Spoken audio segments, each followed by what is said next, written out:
with us. We make a decision today, we implement it tomorrow. IMD translation evolved into a firm providing specialist legal translation interpreting to law firms.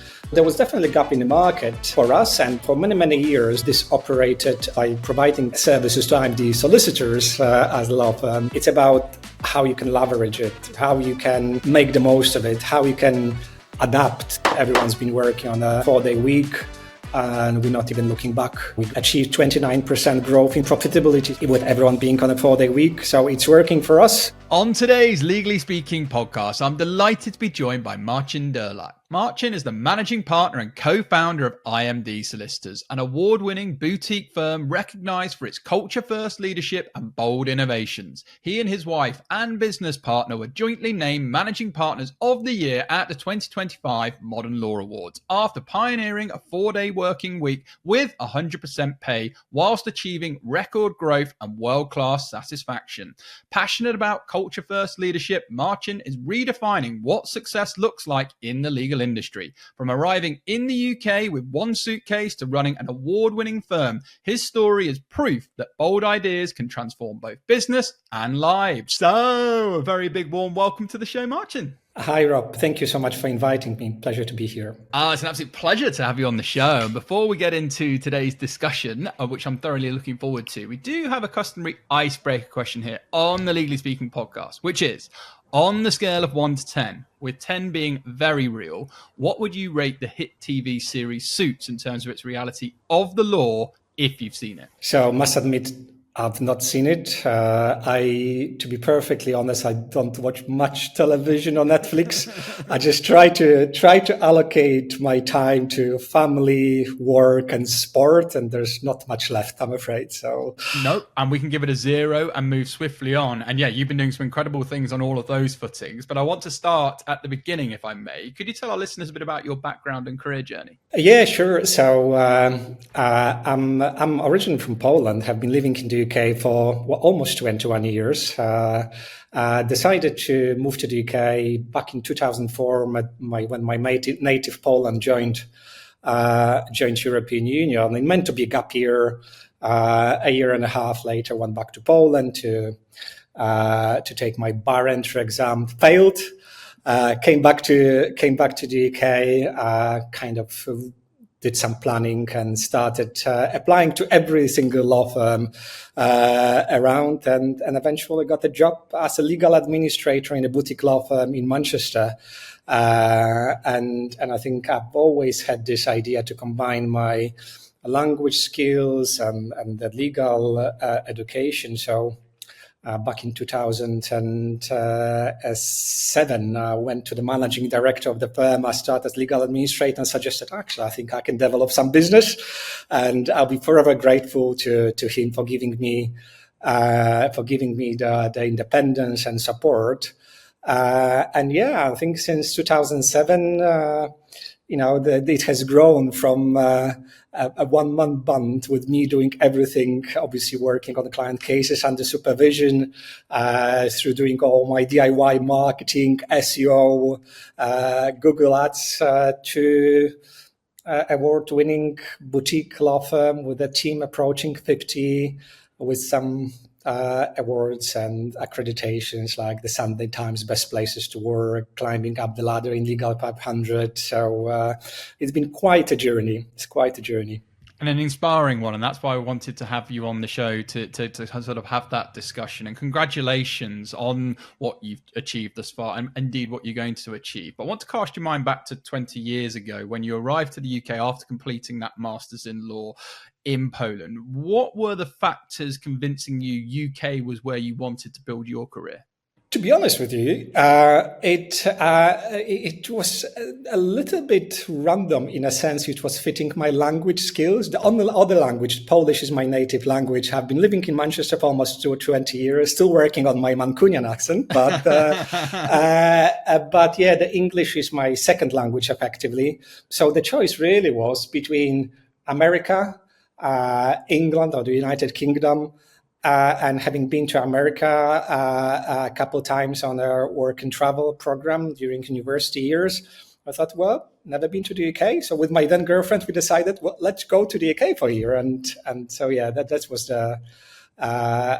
the reason, really, fitting my language skills. Yeah, and playing to your strengths and building to your profile, it all makes sense. And, I guess one thing you spoke very openly about before, which we really appreciate on the show, is authenticity about failure and rejection. And so you faced countless rejections from law firms in sort of part of your process before moving to Manchester. So what was your mindset during that period? Potentially people who might be facing failure or rejection at the moment. And how did you stay motivated? Yeah, I think we just need to realize that the failure is just part of the journey, any journey. And yeah, very much encourage our team to try and fail and try again and fail again. And, just pick yourself up and move forward, right? And just going back to my journey, naturally, my original plan was to qualify as a solicitor in Poland. I took my bar entrance exam, I failed. And had to redefine my path and my journey. Then we originally moved to actually spend first couple of years in North Wales. So having failed a bar entry exam in Poland, I started applying to every single law firm in North Wales. In a hindsight, I'm probably happy that eventually I wasn't accepted anywhere. But my mindset was, okay, well, what can I do about it? So, and the decision was we need to relocate to the bigger city, being Manchester. Actually, the choice was between Liverpool and Manchester. And with me being Manchester United fan, the choice was obvious. Okay, we're going to relocate to Manchester. And as we speak, actually, we have office next to Old Trafford. I'm just watching Old Trafford Stadium from the window now. So, there's a little bit of Manchester United in my story as a motivation. But yeah. This is going to have to be a first on the Legally Speaking podcast, because a lot of our fans will know I'm a very passionate Liverpool fan. We're going to have to terminate this interview on the grounds of you being I'm so sorry. Well, it's 2020 now, so but Liverpool is more likely at the moment to get the 21st title, I think. Well, let's see. But yeah, all jokes aside, thank you for sharing that. I always use the acronym LOSE when it comes to rejection, which is you don't actually lose. It's just life offering some experience. And I think if you can have that mentality and keep going through all the adversities, it's just part of your journey. And rejection is typically Absolutely. Redirection. And you've been able to redirect and do some incredible things, which we're going to talk more about as we go through your journey. So let's go to the utilization of language skills. You kind of focused on that because I believe at Henry Solicitors, you pitched the idea of actually using your language skills to serve the Polish community. So what impact has this had on your career?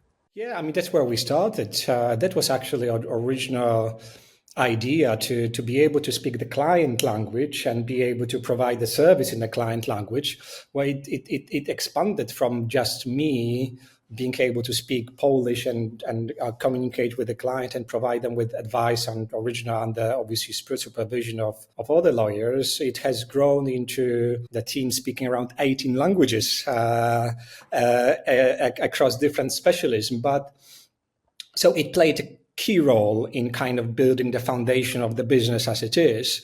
But I think in terms of the vision, and it's another thing, I believe in, you just need to adapt as you go along. You need to redefine your maybe the vision or the priorities or the branding. In our case, originally it was about the language that we're able to speak. But then we quickly realized it's not really only about the language. It's about the cultural understanding. It's about the sensitivity. It's about, understanding client that might be coming from, abroad and having different issues, whether it's a business client coming into the UK and expanding into the UK or individuals settling here. So I think it's more about this cultural understanding. And in terms of where we evolved, the journey was from speaking the language or me speaking the language, then a team speaking other languages, to developing expertise in a cross-border work in English jurisdiction. And it's interesting how you pivot and evolve. And I think you just need to stay open-minded to be able to redefine the path as you go along. So failures and rejection and dealing with it and drawing the line and moving on is one thing, but then adapting and redefining your path is another important aspect, especially in the age of AI. Absolutely. And it's a really important word, isn't it? Adaptability. Because if nothing changes, nothing changes. You're going to continue making the same mistakes, and you need to be adaptable, as you say, particularly in the age of AI. And I think also taking an element of accountability. I remember a mentor said very early on to me, Rob, if it's meant to be, it's up to me. You need to take self-accountability. You can't keep pointing the finger and expecting, everything to go your way. You need to look at yourself and things you could do differently or be learning from to move forwards. Absolutely. You've touched on, earlier, a few of your other skill sets, because as a sort of law firm founder, you mentioned SEO, and again, kind of sticking with adaptability as a theme. In 2007, you invested in building a website, learning SEO and running Google Ads. So how is that different from the norm for the legal sector at the time? You know what? I think just looking back, I think now I'm more self-aware than I was 20 years ago. But looking at my personality, I've always been, that's just, I suppose, my natural personality. I'm more of an introvert than extrovert. Yeah. So for me, more natural approach was sitting in front of my computer, sitting in front of my laptop, diving into the SEO and doing my DIY sort of website optimization, rather than going out and network. I do go out, attend events, conferences, and I've learned to do that. And again, I've been pushing myself outside of my comfort zone, and I'm happy with it. But back 20 years ago, my natural approach was, well, how I can, improve and how I can deal with digital marketing. It's not typical, I suppose, for lawyers, but yeah, I've always been passionate about the technology and IT. And back in 2007, I still remember kind of paying equivalent of a couple £100 for a domain, which is sort of Polish equivalent of Solicitor.co.uk, paying another couple £100 for the website design and development, back in Poland, doing my own DIY and starting Google Ads. It was back 2007, and it worked, right? The inquiries started coming in, business started coming in, and, soon after, it kept me busy. So we started, recruiting another person to help me out, and the team started growing. And that's how we met with my wife and business partner Ivona. We met essentially, at work, working together on growing this project. And I always say you're only one relationship away from changing your life, and we're going to come on to talking about that story in a moment as well. And you make a good point about the comfort zone, because the comfort zone is great, but nothing ever grows there, right? So if you can find a way to get out of that and kind of go to these things that maybe make you uncomfortable, but you pick up new things, you pick up new skills, networks, opportunities, whatever it may be. So let's go to 2012 now, because they then created IMD Translation. So what gap in the market were you looking to fill with that? Yeah, so when we started 2007, we started growing this market, kind of mostly catering for Polish individuals, businesses to start with, and many of the cases we dealt with on the legal side, there was a need for translation and interpreting. So then we thought, okay, well, there is an opportunity there. So why not, building a book of our own suppliers, translators, interpreters, and essentially providing the service instead of outsourcing, providing the service ourselves. So there was definitely a gap in the market for us. And for many, many years, this operated as essentially a satellite company providing services to IMD solicitors as a law firm. But 3-4 years ago now, we just thought, there are just so many other firms offering this one, but quality is not always there, and we really understand the legal market well. IMD Translation evolved into a firm providing specialist legal translation interpreting to law firms. And quite recently, I have to mention this one, we launched a new product, legaltranslation.ai, which is secure, free, confidential, equivalent really of the Google Translate or ChatGPT machine translation, but it's essential SRA compliance in the sense of providing security. So kind of quite entrepreneurial we are, I suppose, in kind of looking for gaps in the market. And I very much believe, I'm not going to mention AI and technology again, it's about how you can leverage it, how you can make the most of it, how you can adapt. And you know what? I love, just going back to legal, we're actually going to be new customers of Clio, as sponsors of this podcast. Literally signed a contract very recently, and have recently had a kickoff call. And one of the persons mentioned that, I think it's Clio CEO that mentioned his words, I'm going to quote, which I absolutely love, is that AI will not replace lawyers, but lawyers using AI will replace lawyers that are not using AI, which I think is what it is. We just need to adapt, I suppose, and embrace the technology, what is available. So yeah, a bit off topic, sorry, but no, very much on topic. And we've had Jack Newton feature on the show many a times, and we're big fans, obviously, of Clio. They've supported us, and yeah, I think you've got to be tech curious, you've got to be open-minded, you've got to be looking for opportunities as a business owner, because that's what you are, in addition to obviously the servicing of the day-to-day role. And I love how you're leaning into where the puck is going when it comes to tech, AI, and offering new service offerings, because there's opportunity, isn't there? It's a tool. These are all tools that are available to you. The more you can sharpen the axe and get used to them, you can lean into new service offerings, be more client-centered, and do some good work. Okay, let's talk about your relationship then, because in 2015 you did found IMD Solicitors with your wife and now business partner. What inspired you to build your own law firm together, and what was the initial vision for the firm? I know you were touching on that, but take us back to that 2015 period. Yeah, so with Ivona, we met in 2010. So we've been growing this department for a number of years.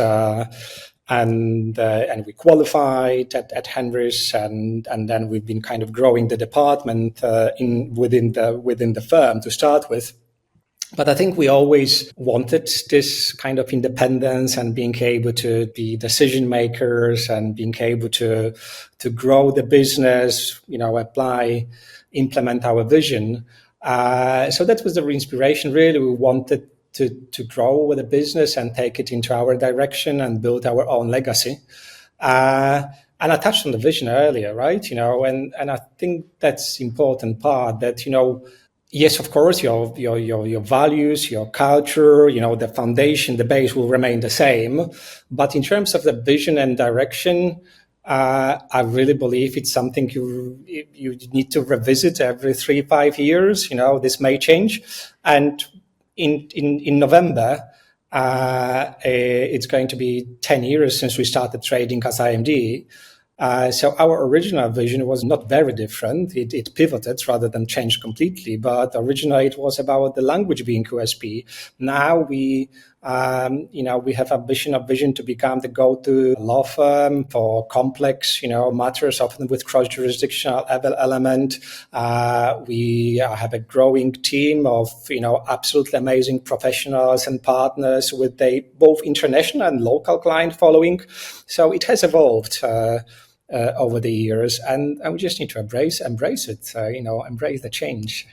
You do, and that's so true, isn't it? Because things do change over time, and that's just the world that we live in. And I think it's great that you have that mindset as a leader. And I think that's one of the, I always say boutique is beautiful because you can move quickly. There's less red tape. There's ways you can react to markets. You don't have so much to kind of deal with, where you can hopefully be more client centered as time goes on and technology evolves and market preferences and things happen. You're alluding to there, but just sort of so our listeners are more aware of what are some of the core areas you do specialize in as a firm, just so folks who might be thinking about services know.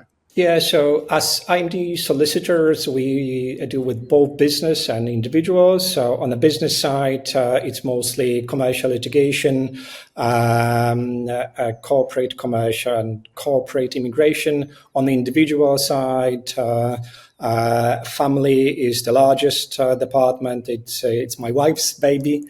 And then we deal with private client, probate, and high value personal injury. So there's quite a few areas, and our team is approaching 50 at the moment. So we're still very much boutique in size. And we're essentially building the team, and it's always been for us about, I think, both in terms of the clients, the work we do, and the team, it's about the quality rather than quantity.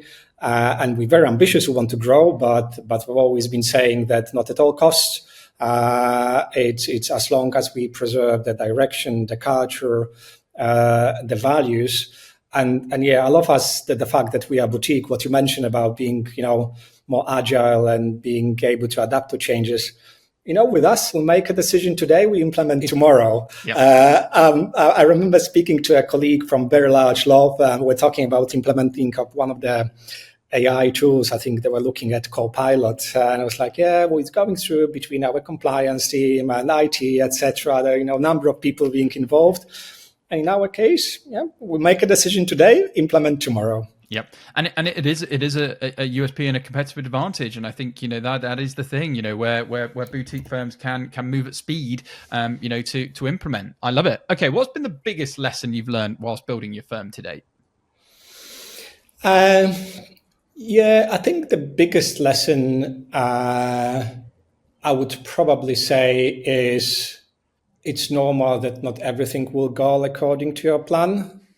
And whether you consider it failure or whether you consider it a challenge or obstacle, it's just inevitable and inevitable that in any business or career path, there will be, ups and downs. And yeah, so it's, on LinkedIn, I've been posting a lot about success, but I try to keep it balanced. It's not all about success. It's not always upwards trajectory. It's always up and down. So as long as you learn from the downs and learn your lessons, and as long as you think constructively about today, tomorrow, rather than yesterday, what didn't happen yesterday, I think you should be able to maintain the upwards trajectory. So yeah, learning from mistakes and learning from experience is a big thing. Yeah. And it's inevitable that there will be downs as well as ups. Today's episode is brought to you by Clio Duo, the first fully integrated legal practice management and accounting solution built for UK law firms. With Clio Duo, you can manage your cases, clients, billing, and accounting all in one secure, easy-to-use platform. No more juggling between different systems or worrying about data syncing. Everything works seamlessly together. Clio Duo was designed to save solicitors time, reduce admin headaches, and to give you a complete view of your firm's finances and operations in one place. And as always, you'll have Clio's award-winning support available 24/5 by live chat, phone, and email, so you're never on your own. Discover why firms across the UK are excited about Clio Duo. Visit clio.com to learn more and see how you can simplify the way you run your practice. Now back to the show. Mistakes make you, don't they? Ultimately, the more you can kind of move yourself forward from those. And I think also having mentors and good people around you to potentially pick you up when you go through challenging times, that's important. And that leads to what I was going to ask you next, actually. Well, what were some of the challenges you faced with your journey of building the firm, and how have you been able to overcome them? I think the biggest, I would probably say two, but they probably closely linked together. So when we set up IMD in 2015, the first 3 years or so were upwards trajectory. And at the time, I didn't realize it's inevitable that there are downs as well as ups. And we kept investing in a team and everything else. And then suddenly we hit massive cash flow problems. And I think it's, of course, you can try to manage, but, financially also for any business, it's not always upwards trajectory. There are some ups and downs, and we hit serious down, right? There were some serious cash flow problems, and we were lucky that we were able to navigate it, but we had to make some serious, changes, make some decisions. And I need to say at this point that, I never trained as a business owner or manager. I trained to be a lawyer. I started working with a business coach back in 2018, which was absolutely massive learning curve for me. There's so much stuff we've gone through, and the foundations we put in place.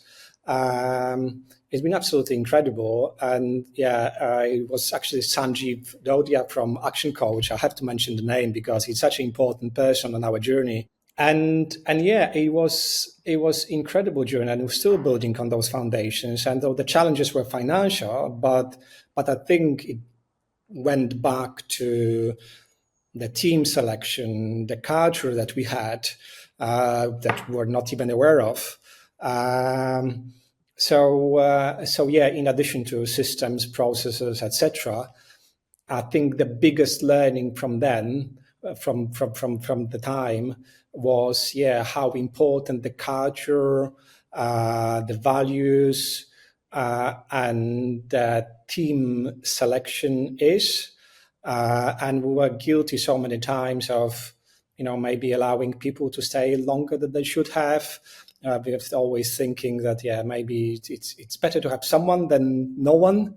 And I think our approach is different now. It's definitely, we're very selective in getting the right people. We don't always get it right. And it's another thing, we have to accept that, we don't always get every decision right. And it's okay, as long as you can draw conclusions and move forward. So big challenges, both financial, cultural, team. We're lucky to navigate it with some considerable effort. And it's not always been, since 2018, it's not always been upwards, but the downs were much lower than the one in 2018. So, if you run a business, whether it's a law firm, any business, it's inevitable. It's about learning from those experiences and hopefully not making the same mistakes again. Yeah, and I love that you touched on coaching. It's so important because you don't know what you don't know, and you may have blind spots. And actually having someone come in, and it's so important, isn't it? And I think I just put it in a simple sports setting. You look at any professional tennis player, you look at any successful star. They've got coaches. They've got people around them that bring out the best of them. And I think business coaching is one of the best investments you can do. And it shows to your 100%. People and to yourself that you really are passionate. You want to be the best. You want to be the top of your game. And sometimes you don't know what, like you say, what's going on outside of the four walls, and having that strategic thought process and coaching is so important. Love it. Okay, let's fast forward now to 2023, where you introduced a 4-day work week with full pay. What prompted you to adopt a 4-day work week? That's right. January 23, we implemented, and on the topic of kind of from decision of implementation, decision was made mid-December, just before Christmas, implemented 1st of January. But the full credit has to go to my wife and business partner, Ivona. It was her two motivators. The first one was her personal one. She really struggled, and we need to realize so many lawyers struggling with the mental health and the challenges that the life, not only work, but also life brings, trying to combine the work, personal life, and everything. So it brings lots of challenges. And she thought, I really need to change something. But also thinking about the wider team, her team in a family department, or lawyers in general struggling with mental health. And she thought, there must be a way to do it differently. And we'd been kind of talking about the 4-day week maybe for some time, but never that seriously. And then in December 22, we talked about it. She made the decision, gonna roll it out. And in January 23, it started as effectively a pilot in the family department. It was absolute success. People were obviously a little bit anxious. How are we going to fit, all the work in 4 days? Because we really wanted to implement the 4-day in a pure form, rather than work Monday to Thursday, but you're expected to do 10 hours a week, etc. So we obviously kept the same salary. We kept the same financial expectations, and obviously client satisfaction expectations. We just staggered the day off, the 5th day off across the week. But then we just adopted the mindset, and always been part of a culture. It's about output, not the input. It's not about the number of hours you work, but the output. And output for us is happy clients and financial results. If this can be achieved in less time, it's a win-win situation. And kind of trying always to kind of promote this within the team, and how we can work differently, how we can work smarter to achieve the same. And maybe we can talk about it a little bit more later. But 9 months on, end of financial year, we genuinely managed to achieve 122%, so 22% increase in fee income productivity with no substantial changes to the team, having recorded 80% of hours on the system. So it's not that people record the same amount of hours, but 122% on 80% of the time.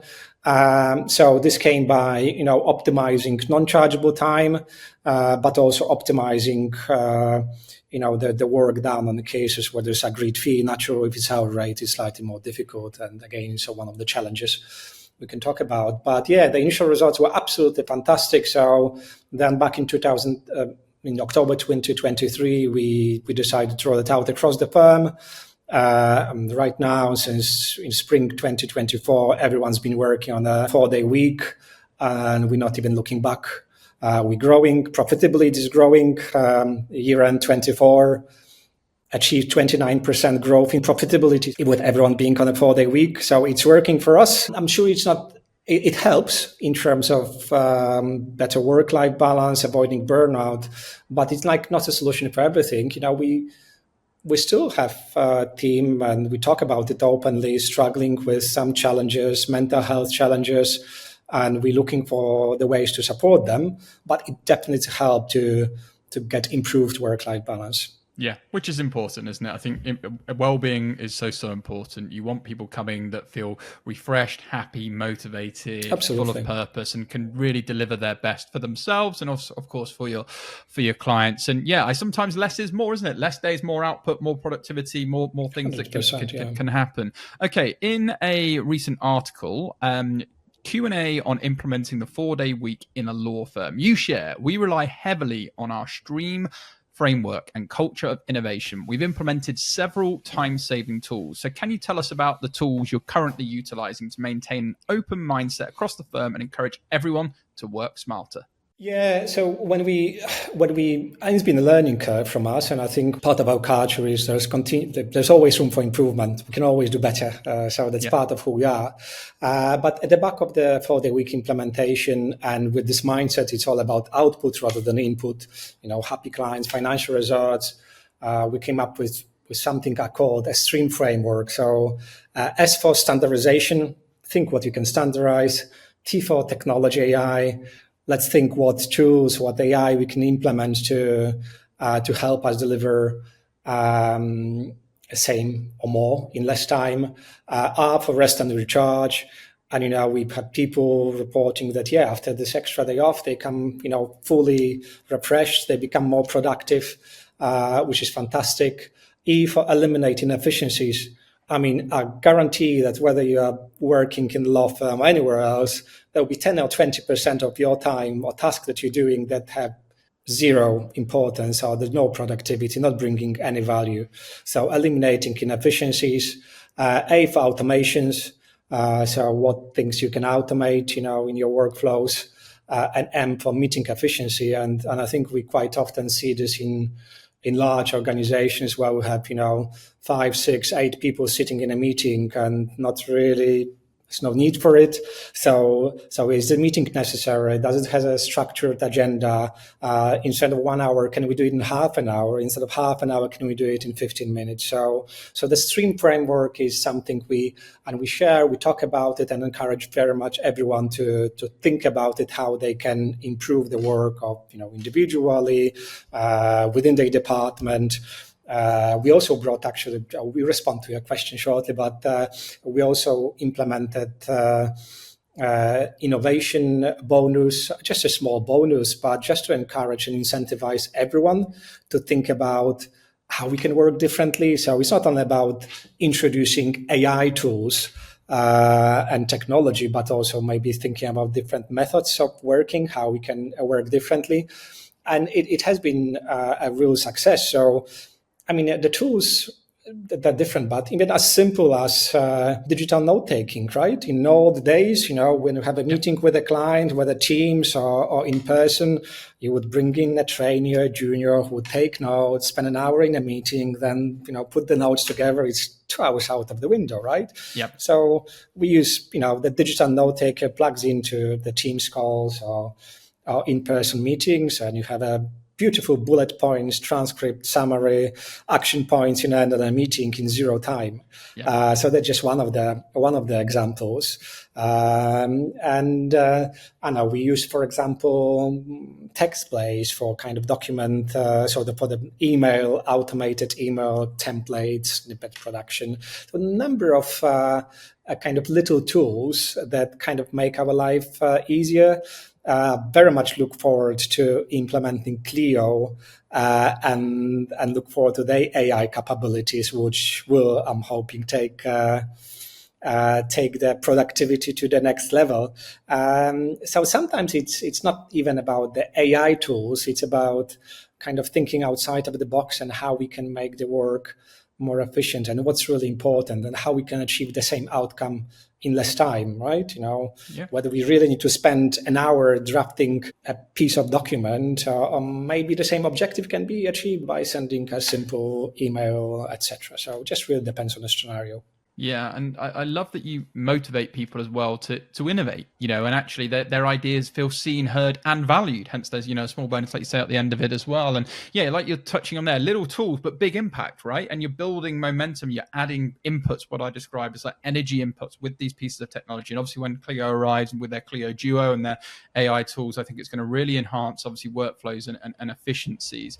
Okay, so going back to the 4-day week then, what would be your advice to other law firm owners that might be listening to this, who might be thinking about the idea or thinking of adopting a 4-day working week to their firm? What would you say?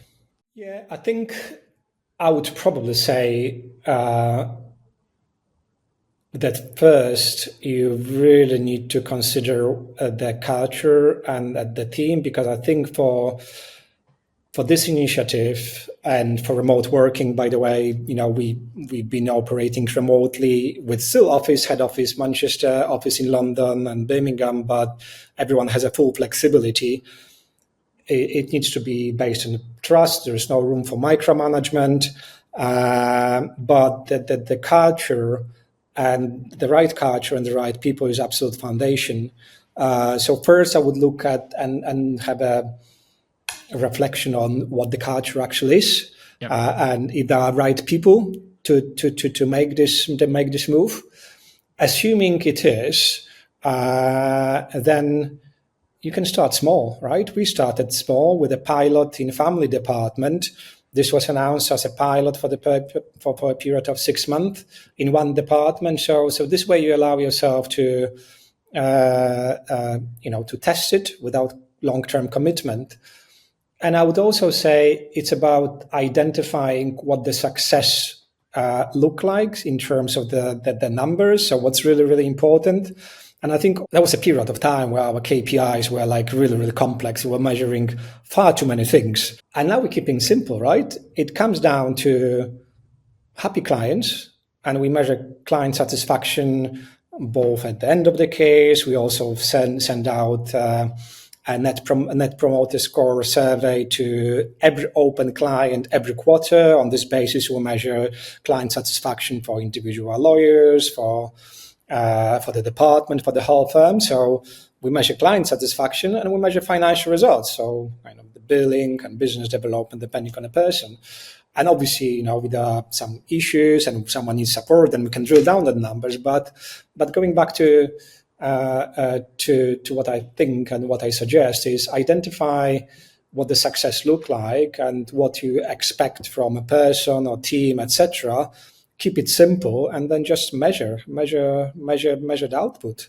And I think it's about the change in mentality as well. In a sense, it's not about number of hours you sit in front of a desk. It's about what really matters. And what matters is happy clients and financial results for the firm. So yeah, and so KISS principle, keeping it simple is so important, because if you confuse people, you're going to lose people and you're going to cause overwhelm. And I remember a mentor said to me very early on in my career, what gets measured gets done. right? So if you can simplify what gets measured, then you can review it, you can look at the data, you can make more informed decisions on data rather than emotions. Sometimes when your emotions go up, your intelligence decision making can go down. So I love that approach and really good advice. Thanks for sharing that. Okay, let's talk about IMD Corporate, because it's a trading style of your firm, focusing on legal solutions for global businesses. So tell us more about the corporate segment and the solutions they deliver. Yeah, so IMD Corporate is essentially a trading style of IMD Solicitors. Around 5 years ago, we thought that we'd love to create a dedicated brand for businesses. It has evolved to a brand serving both those international and local businesses, with both international and local client base. And we do offer services across the range of areas, from corporate, commercial disputes, construction, corporate immigration, so employment. So yeah, pretty full range of support. Very exciting, growing project.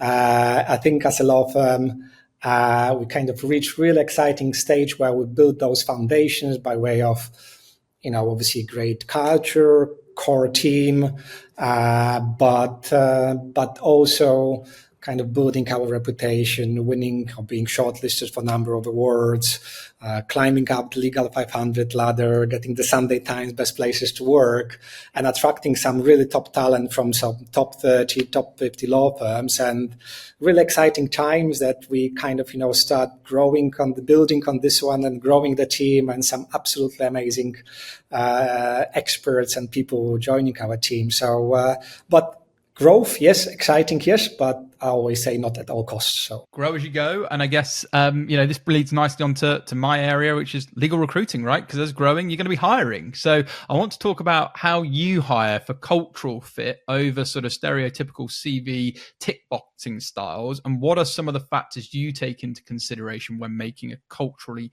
fit hire for the firm? So I always believe that the person who is a great culture fit can learn and grow and build experience. Obviously, naturally, sometimes we're looking for head of department, partner level. So this experience for many positions will be critical. But generally, I do believe that person who is right cultural fit can learn the skills. But someone who is the wrong culture fit, even with absolutely amazing skills, they will not feel fit the team and can do more damage. And I remember speaking to one of the lawyers at one of the conferences, and he was boasting about his client following, which was like very, very substantial, and dealing with international arbitration potential would be a great fit. But the way this person was speaking to a female colleague was maybe indirectly, but disrespectful. And I wouldn't want to have this sort of person on a team. Yeah. But responding to your question, so yes, of course, we're looking at our core values and core behaviors, respect, honesty, commitment to excellence, but caring. But I'm also a big fan of the ideal team player model by Patrick Lancioni. So humble, hungry, and smart is the model. Very much recommend this book to any business owner and manager. So this is the model we try to apply as well. Yeah, absolutely love it. And so it's a people, that fit this model that will fit to our team, I think. Yeah, and I love that you have that focus, because it's important, isn't it? I remember, again, someone said to me earlier on when I was going into businesses, setting up things, he said, sometimes, Rob, it's better to have a hole than an a-hole. And, there is some truth behind that for sure. Okay, this has been a really fascinating discussion. Let's talk a lot about now going into the future, because you've been very keen to adopt technology, lean into AI, find new entrepreneurial service offerings, et cetera, et cetera. So the firm is thriving. As you've mentioned, you've had multi-awards, you're a team of 50, you've been listed in the Sunday Times, best places to work, et cetera, et cetera. But what do some of the future plans of the firm look like? Yeah, I think we definitely at the stage of growing and building the team. So yes, we might be approaching a team of 50, but there are some key appointments we're looking to make, and want to get them right. So I think that the future looks building on the reputation that we have and getting more recognition and being seen as innovative both in terms of working practices, technology innovative firm, an attractive employer that also values mental health and well-being for the team and keeping the right balance between delivering absolute excellent client service and also looking after the lawyers. But how the future looks like, it's about growth. It's about balanced growth. It's about becoming the well-known brand for the work we do. And having absolutely amazing team that is very much aligned with our culture. It's all about people. It's all about the team and culture. Yeah, people matter, don't they? And I think we is greater than me. The more you can build that team and you can go together and grow, you can have such impact, and you're doing a great job, and you emphasize so much around values and culture. And that's obviously why the firms continue to go from strength to strength. This has been a really insightful conversation. So before I let you go, for our list, for sort of solicitors who are also aspiring entrepreneurs, what is your top piece of advice for building a successful practice from the ground up? I'm a risk taker, but I would say just give it a go, dive in. Yeah. But be open-minded. Accept the fact that you're not always going to get it right. Accept the fact that, and it's part of our culture, there's always room for improvement. And it's about the continuous improvement. It's about self-awareness. And if things go wrong, just try the best constructive solution. And then just absolutely you can do your best.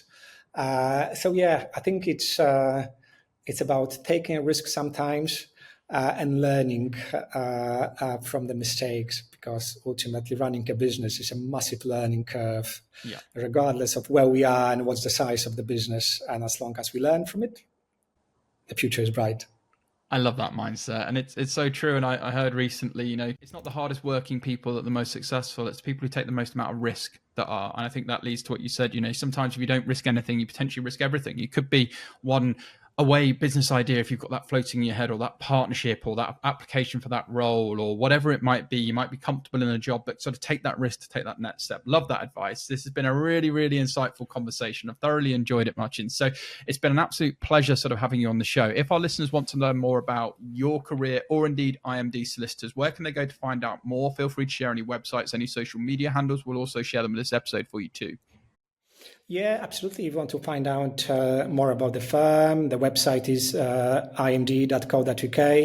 I'm always happy to connect with other lawyers and not only lawyers. So please find me on LinkedIn and say hi and connect. So LinkedIn is always amazing tool to connect, and you never know when at some point in the future the connection may and how it may evolve, I suppose. Yeah. So please feel free to connect. And I'll keep banging on about it. You're potentially only one connection away from changing your life. So look, Marcin, thanks 100%. So much again. It's been a real pleasure having you on the Legally Speaking podcast, sponsored by Clio. But from all of us, wishing you lots of continued success with your career, indeed the firm, and future pursuits.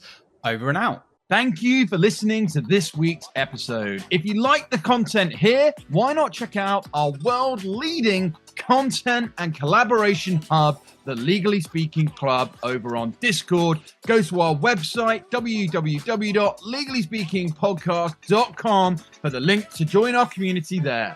Over and out.